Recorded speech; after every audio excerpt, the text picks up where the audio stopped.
dopytywaliście się mnie, kiedy w końcu zaczniesz składać ten nieszczęsny samochód. No i właśnie ten moment nastąpił. Tak naprawdę już nastąpił kilka tygodni temu, ale dzisiaj mam okazję pokazać, na jakim to jest etapie.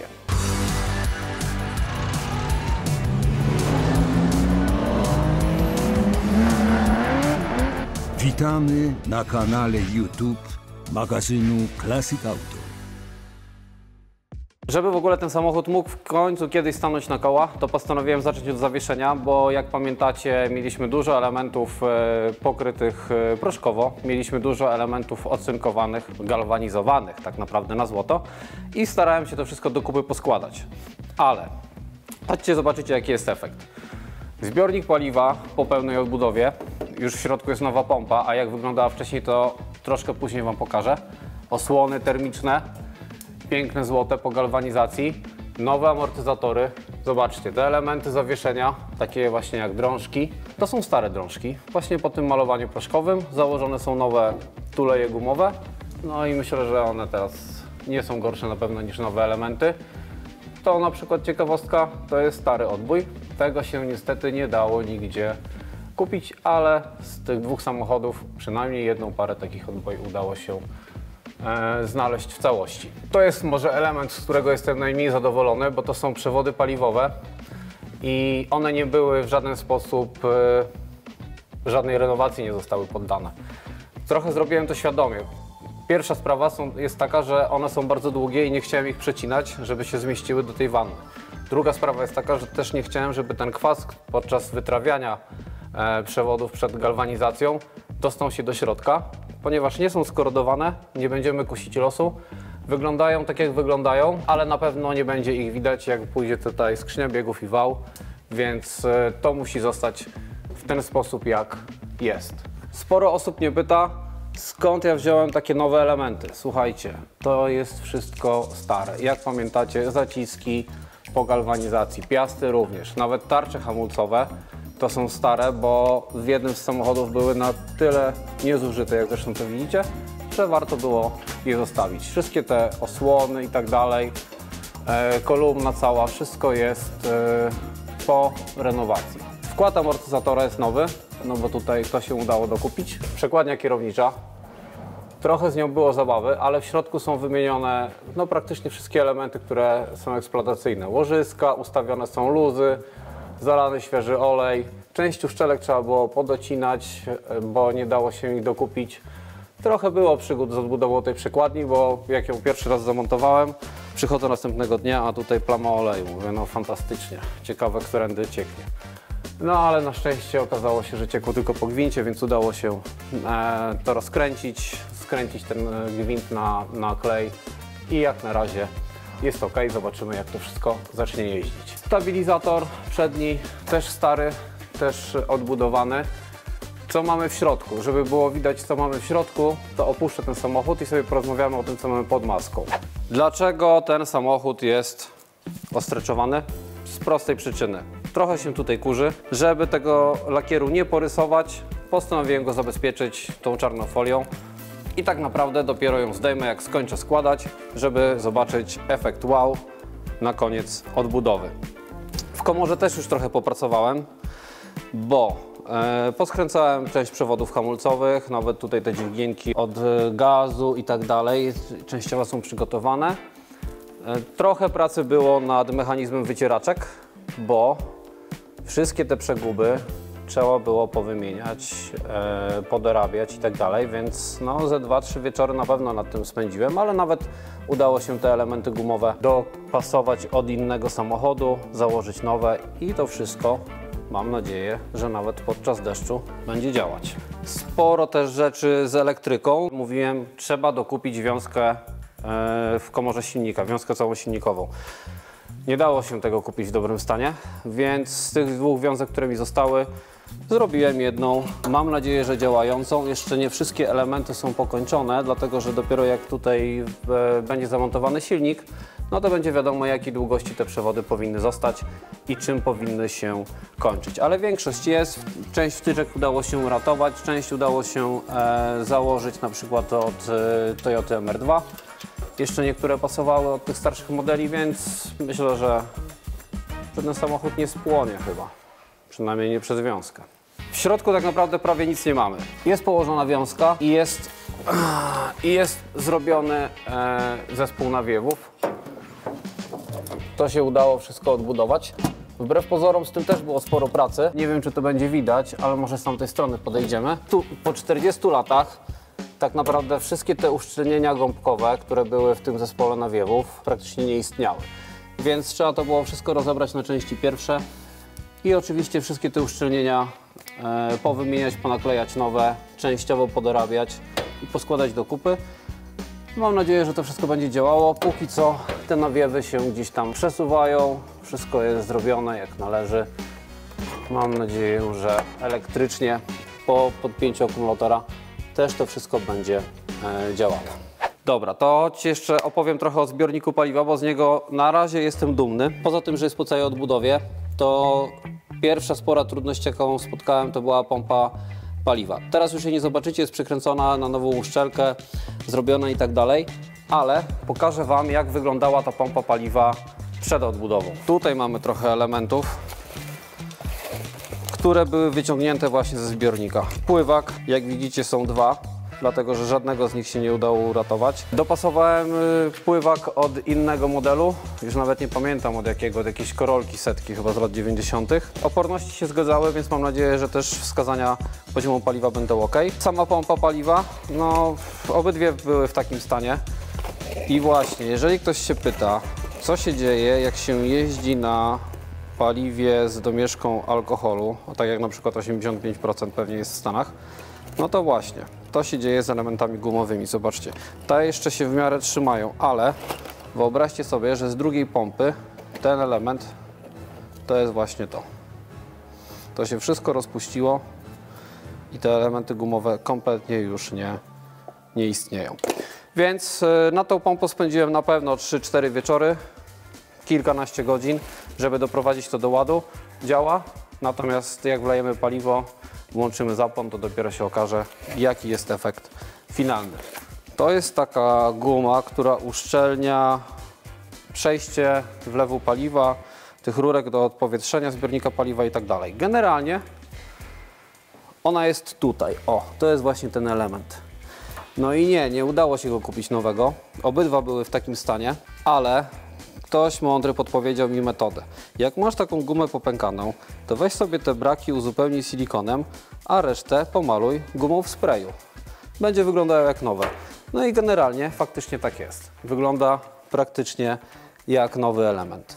No oczywiście tak, te przewody wszystkie, to wiadomo, że to jest wszystko nowe. Nie używamy takich standardowych przewodów starych, więc to jest wszystko pozmieniane. Z takich drobnostek, które udało się na przykład jeszcze kupić w Toyocie, zobaczcie, nowy korek wlewu paliwa, też to robi robotę. I to jest właśnie ten do wersji amerykańskiej, który już ma zawór odpowiedni i trzyma odpowiednie ciśnienie w zbiorniku paliwa, żeby te opary paliwa prawidłowo były później dopalane. Pedał hamulca, pedał sprzęgła, tak to mniej więcej wyglądało w tych samochodach. Natomiast to też już mam w całkiem przyzwoitym stanie i na niezłym etapie odbudowy. Pedał hamulca wygląda teraz w taki sposób. Nawet udało się kupić te nowe nakładki gumowe, ale reszta tak naprawdę wszystko jest stare, tylko po odpowiedniej renowacji, nie? Tak samo jeżeli chodzi o pedał sprzęgła, też już mamy to opanowane. Mówiłem Wam o wycieraczkach, no to tak. Silnik wycieraczek też jeden udało mi się uratować. Teraz wygląda mniej więcej w taki sposób. Jeszcze jest docięta nowa guma do uszczelnienia, a wcześniej wyglądało to mniej więcej tak. Największy problem był oczywiście z tymi kostkami. No tutaj się muszę Wam do czegoś przyznać. W oryginale ta kostka była taka pewnie kiedyś biała, teraz trochę żółta. Natomiast ja takiej nie miałem, musiałem zastosować zieloną. Ale mam nadzieję, że się nikt nie zorientuje. Reszta jest tak jak w oryginale. Cały ten most tylny już jest gotowy do włożenia do samochodu. Tak naprawdę czekam tylko na cylinderki hamulcowe, bo szczęki, cały ten mechanizm od hamulca ręcznego, wszystko to mam już nowe, przygotowane do składania. Jak przyjadą te cylinderki hamulcowe, to poskładam, założę bębny i cały most może wjechać do samochodu. W moście nie ma praktycznie elementów jakichś starych i tak dalej. Wszystkie są wymienione łożyska, wszystkie uszczelnienia. Został tylko stary dyferencjał i stary wałek atakujący. Poustawiane są luzy, nie powinno być problemów. Oczywiście przekonamy się dopiero, jak zaczniemy jeździć, jak to wyszło, czy to nie wyje, czy nie hałasuje. Ale mam nadzieję, że będzie dobrze. Przynajmniej wygląda dobrze. No dobra, to co przed nami jeszcze? Bo już mniej więcej widzicie, na jakim to jest etapie, ale jakie są problemy, to też Wam mogę pokazać te problemy. No to na przykład mamy tutaj pompę hamulcową, którą sobie rozebrałem jedną i zobaczcie, jak wygląda w środku. Jest mega korozja i tak naprawdę nie ma do niej za bardzo uszczelnień, trzeba będzie pewnie dobierać uszczelnienia po wymiarach. Mam nadzieję, że uda mi się dostać nową pompę hamulcową. Podobno gdzieś na świecie jeszcze te pompy hamulcowe są dostępne. I podobna sytuacja jest oczywiście z pompą sprzęgła,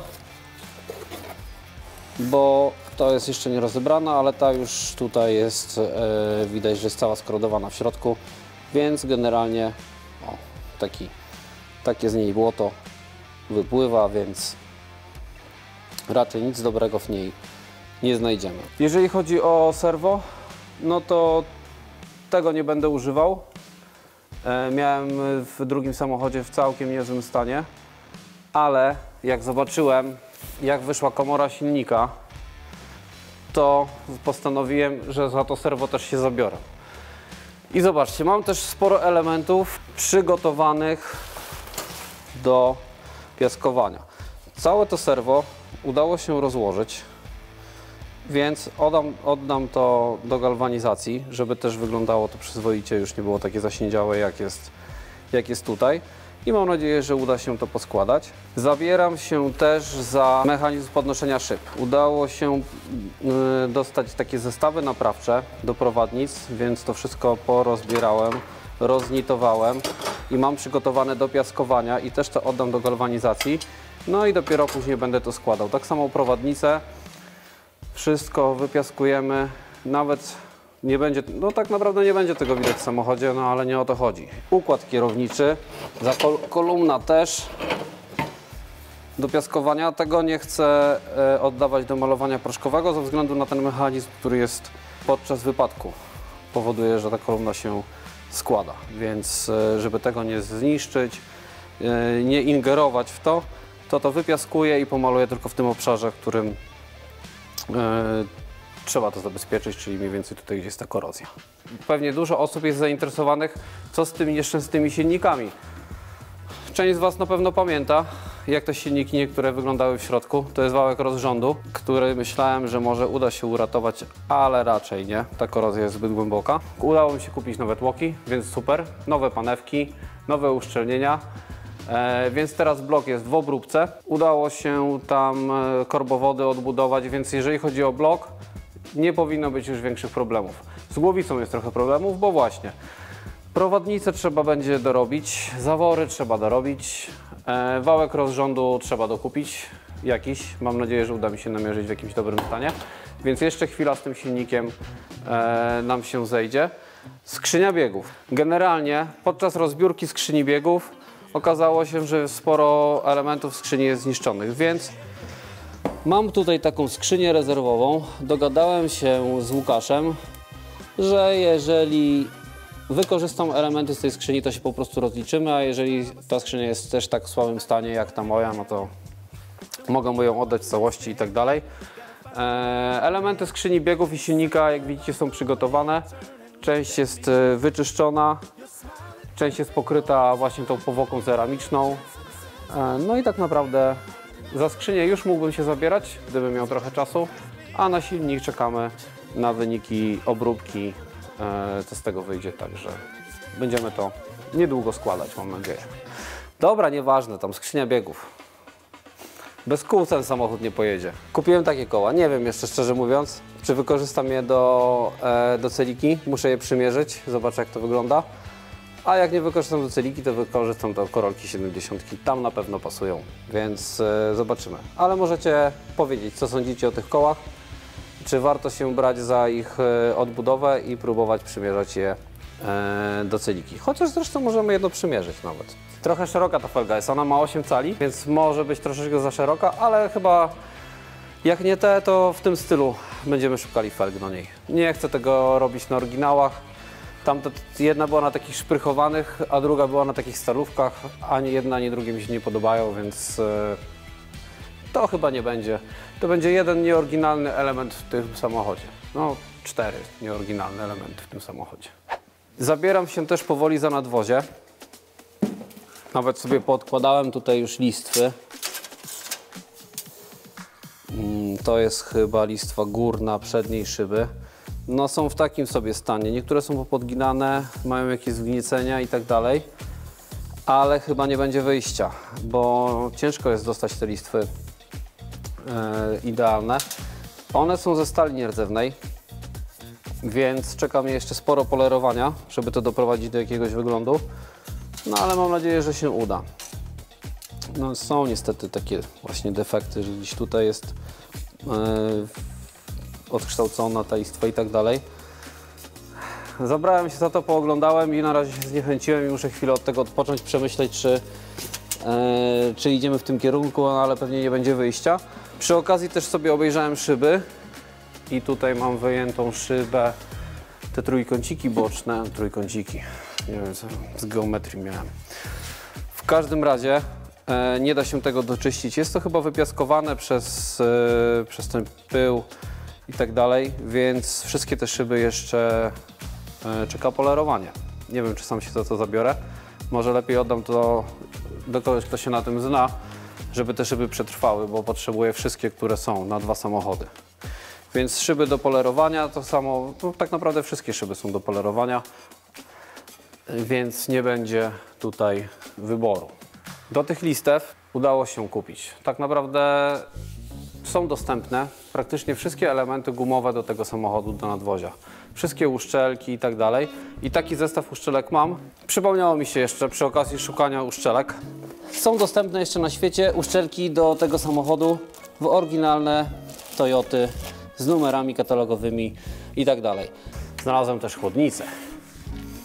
No i ta chłodnica nie jest nowa. To jest chłodnica właśnie z tego samochodu. Sprawdzona.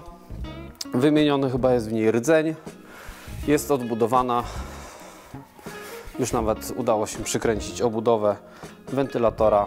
No i tak naprawdę gotowa do włożenia do samochodu. Pokusiłem się nawet o pozakładanie nowych tutaj gąbeczek uszczelniających, żeby to już wszystko wyglądało tak jak powinno. Żebyście wszyscy nie myśleli, że próżnowałem przez te miesiące, to wcale tak nie było. Zobaczcie, mam też gaźnik po odbudowie całym. Mam nadzieję, że wszystko działa. Powymieniane wszystkie membrany, dysze i tak dalej. Jeszcze zapakowany. Więc to jest już przygotowane do montażu do silnika, gaźnik do tego samochodu. Nie rozpakowuję. Niespodzianka będzie dopiero jak zamontujemy, jak odpali. No dobrze, więc teraz widzicie, na jakim to jest etapie. Mam nadzieję, że jak spotkamy się następnym razem, to na przykład będziemy już składać silnik albo skrzynię biegów, a może już będzie samochód sam na kołach, jak podejmiemy w końcu decyzję, na których kołach ten samochód ma być. Tyle na dzisiaj. Ja wracam do montażu tego samochodu, a silny wraca do montażu tego odcinka. Jeżeli chcesz prenumerować magazyn Classic Auto, zapraszamy na stronę www.classicautomag.pl/sklep. Link znajduje się w opisie tego odcinka.